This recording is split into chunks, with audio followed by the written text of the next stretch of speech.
friends, welcome back. If you're new here, my name is Adriana and I'm a PhD student at Stanford University. I created this channel to help people, especially from non-traditional backgrounds, navigate academia, applying to grad school, and then eventually, hopefully, grad school in general.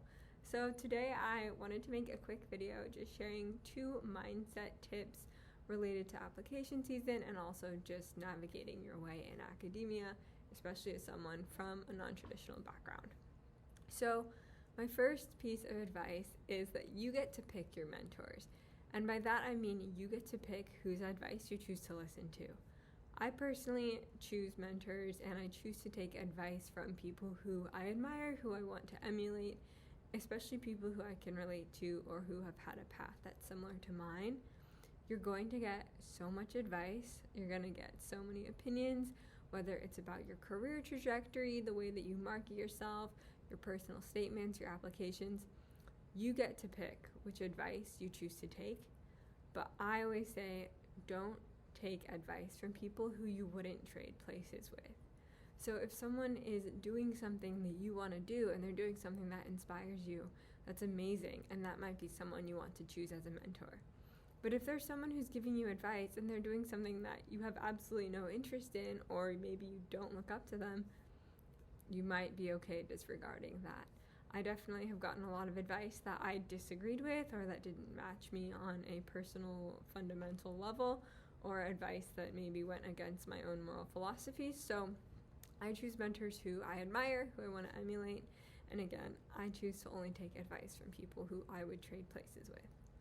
Okay, my second tip is don't compare yourself to anyone, especially strangers on the internet, because they might be lying to you. But really don't compare yourself to anyone, including people who are in your circle, maybe at school, maybe at your job. Don't compare yourself to your peers. Really try to stay in your own lane. Because at this point, there's no use in worrying about things that you cannot change, right? So by that I mean, if you're concerned about your GPA from undergrad, let's say, and now you're out of school, you've already graduated, that GPA is something you cannot change. So focus on things that you can control. There's no use worrying about things that you can't control, right? I remember being really stressed and feeling like I didn't have enough publications, or like I didn't take the right classes, and those were things that I could no longer control by the time that I finished undergrad. Of course, I had opportunities to try to publish, but trying to fit all of that in order to apply to grad school is not necessary. Likewise, comparing yourself to other people is just going to hurt your self-esteem, right?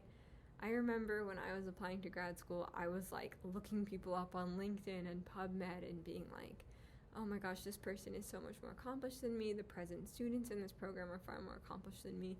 And ultimately, those things didn't matter, because by the time you get to interviews, people want to know you. They want to know you beyond your CV. They want to know who you are as a person.